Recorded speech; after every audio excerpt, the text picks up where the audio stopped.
अस्सलाम वालेकुम। सब्सक्राइब कीजिए कुक विद फरीन फातिमा को और बेल आइकॉन को दबाना मत भूलें, जिससे मेरी कोई भी न्यू वीडियोस आपसे मिस मत हो। वीडियो अच्छी लगी तो लाइक करना मत भूलें। आज मैं आप लोग के साथ शेयर करने वाली हूँ हैदराबाद की बहुत ही फेमस डिश रेशेदार दलीम की रेसिपी, या फिर आप इसे हलीम बोल सकते हैं, जो कि बहुत ही टेस्टी बन के तैयार होता है। तो चलिए सबसे पहले हम इसका फर्स्ट स्टेप करते हैं। तो यहाँ पे हमने 1 कप कुटे हुए गेहूँ लिए हैं। तो गेहूँ में छिलका बिल्कुल भी नहीं है, तो इसी तरह से आप गेहूँ लें। हाफ कप हमने जौ ली है, ये भी बहुत ईजिली मिल जाती है। तो जब भी आप दलीम बनाएं, आप उसमें कुटे हुए जौ गेहूँ का यूज़ करें, छिलके वाले जौ गेहूँ का यूज़ ना करें। तो यहाँ पे हमने हाफ कप राजमा लिए हैं। तो आप अपनी पसंद से कोई भी राजमा ले सकते हैं, आप चाहें तो सफ़ेद वाला राजमा भी ले सकते हैं। तो चलिए अब हमने अच्छे से मिक्स कर लेंगे और 3 से 4 पानी से अच्छे से वॉश कर लेंगे। आप चाहें तो इन्हें ओवरनाइट भी सोक कर सकते हैं, या फिर आपके पास टाइम कम हो तो आप कम से कम इसे 4 घंटे के लिए सोक कर सकते हैं, यानी कि आप इसे भिगो सकते हैं। तो यहाँ पे हमने 4 घंटे पहले जौ गेहूँ और राजमा को भिगो के रखा था। तो ये देखिए, ये बहुत अच्छे से भीग चुके हैं। तो इसी तरह से आप पहले अच्छे से वॉश करें और फिर इन्हें कम से कम 4 घंटे के लिए भिगो दें। तो यहाँ पे हमने कुछ दालें ली हैं, हम आपको दिखाते हैं। तो यहाँ पे हमने 50 ग्राम अरहर दाल ली, यानी कि तुअर दाल ली है। 50 ग्राम हमने उड़द की दाल ली है। 50 ग्राम हमने मूंग की दाल ली है। 50 ग्राम हमने मसूर की दाल ली है। 50 ग्राम हमने चावल लिए हैं। तो चावल जो भी आप डेली यूज़ में यूज़ करते हो आप वो ले सकते हैं। तो 100 ग्राम हमने चने की दाल ली है। तो दालों को हमें अच्छे से वॉश कर लेना है और हमें डायरेक्टली इन्हें कुक करना है, इन्हें हमें भिगोना नहीं है। तो चलिए प्रेशर कुकर में हम भीगे हुए जौ गेहूँ और राजमा ऐड करते हैं, जो हमने 4 घंटे पहले भिगो के रखे थे। अब इसमें हम सभी दालें ऐड करते हैं। तो दालों को हमने भिगोया नहीं था, बस अच्छे से वॉश करा है। अब इसमें हम पानी ऐड करते हैं। तो पानी हम 1.5 से 2 लीटर के करीब ऐड करेंगे। अगर आप ग्लास से मेजरमेंट करेंगे, तकरीबन हमने 4 गिलास के करीब पानी ऐड करा है। अब इसमें हम नमक ऐड करते हैं 1 टेबल स्पून के करीब। 2 टीस्पून हल्दी पाउडर ऐड करते हैं। 2 टेबल स्पून इसमें ऑयल ऐड करते हैं, ताकि दाल हमारी ओवरफ्लो ना हो। अब हम इसकी लिड लगाते हैं और दालों को अच्छे से कुक कर लेते हैं। तो चलिए अब हम दालों को 30 मिनट के लिए मीडियम फ्लेम पे अच्छे से कुक कर लेते हैं, ताकि दाल अच्छे से गल जाए। तो यहाँ पे हमने बफेलो मीट लिया है। तो यहाँ पे हमने 1 केजी के करीब मीट लिया है। मीट को अच्छे से वॉश कर लिया है। तो यहाँ पे हमने थोड़ा फैट वाला मीट लिया है। तो जब भी आप दलीम बनाएं, आप उसमें गोश्त के थोड़े बड़े ही पीसेस डालें, ताकि उसके रेशे थोड़े बड़े आएँ। तो यहाँ पे हम बफेलो मीट का यूज़ कर रहे हैं, आप चाहे तो मटन मीट का यूज़ भी कर सकते हैं। तो जो आपको पसंद हो आप वो लें। आप इसे अच्छे से वॉश कर लें और थोड़े बड़े पीसेस में ही रखें। तो चलिए अब इसे भी हम अच्छे से कुक कर लेते हैं। तो यहाँ पे हमने प्रेशर कुकर में 2 कप के करीब ऑयल ऐड कर दिया है। तो ये हमने 6 छोटी इलायची ली हैं, 6 से 7 हमने लौंग ली हैं, 1 बादियान का फूल लिया है, 1 दालचीनी का टुकड़ा लिया है, 2 तेज़पत्ते लिए हैं। तो चलिए अब इसके हम साथ ही से प्याज भी ऐड करते हैं और प्याज को हम लाइट गोल्डन होने तक के फ्राई कर लेते हैं। तो चलिए अब इसमें हम गोश्त ऐड करते हैं और अच्छे से मिक्स कर लेते हैं। तो गोश्त को हम इतना फ्राई करेंगे जब तक कि गोश्त का कलर नहीं चेंज हो जाता। तो ये देखिए, गोश्त को भूनते हुए तकरीबन 2 मिनट हो चुके हैं, गोश्त का कलर भी चेंज हो चुका है। अब इसमें हम अदरक लहसुन का पेस्ट ऐड करते हैं 2 टेबल स्पून के करीब। 1 टेबल स्पून पीली मिर्च का पाउडर ऐड करते हैं। अब इसमें हम कुछ पाउडर मसाले ऐड करते हैं।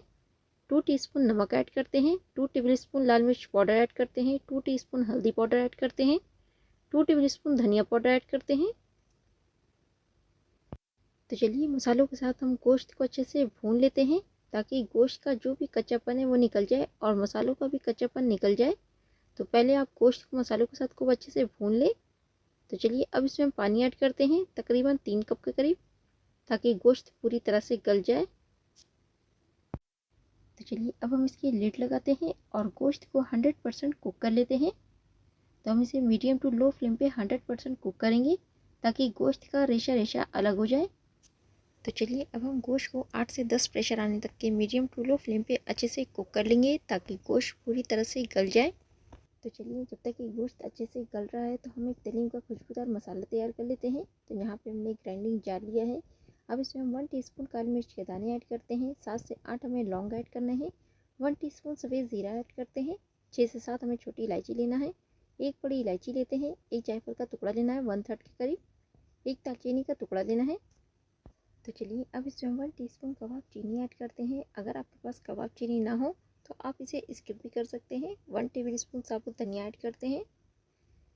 अब हम इसकी लिड लगाते हैं और इसका एक फाइन पाउडर बना लेते हैं। तो ये देखिए बहुत ही बेहतरीन और बहुत ही खुशबूदार दलीम का मसाला हमारा बन के तैयार हो चुका है। तो आप भी इस मसाले की रेसिपी को ज़रूर ट्राई करें।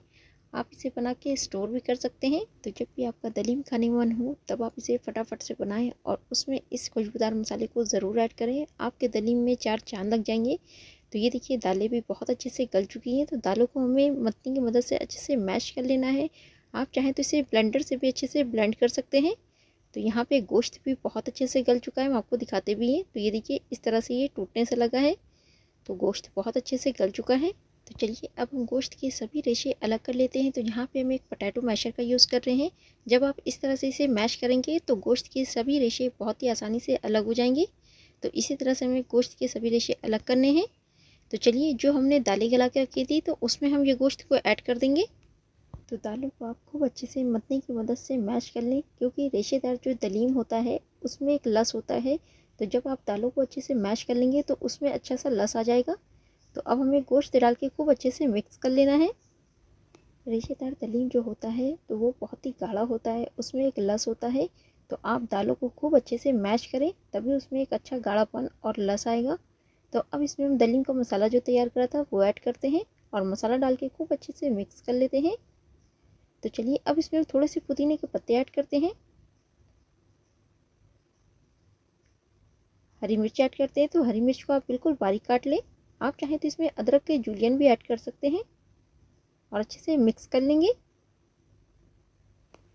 तो चलिए अब इसमें हम तली हुई प्याज ऐड करते हैं। तो प्याज को हमने गोल्डन फ्राई कर लिया था। तो यहाँ पे हमने 3 प्याज को गोल्डन फ्राई करा था। थोड़ी प्याज हम रोक लेते हैं गार्निशिंग के लिए।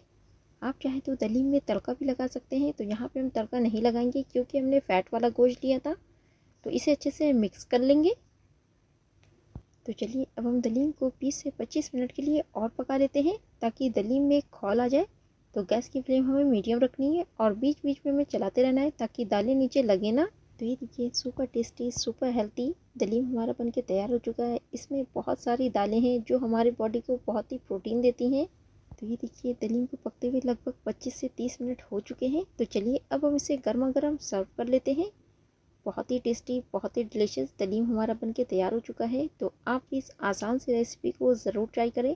जब आप इसे बनाएंगे आप खुद कहेंगे ये बहुत ही टेस्टी बहुत ही खुशबूदार बनके तैयार हुआ है।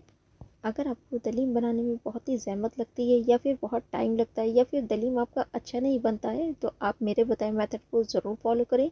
आपका दलीम बहुत ही टेस्टी बनके तैयार होगा। जब आप इसे बनाएंगे आप खुद मुझे फीडबैक्स करेंगे कि आपका दलीम बहुत ही टेस्टी बनके तैयार हुआ है।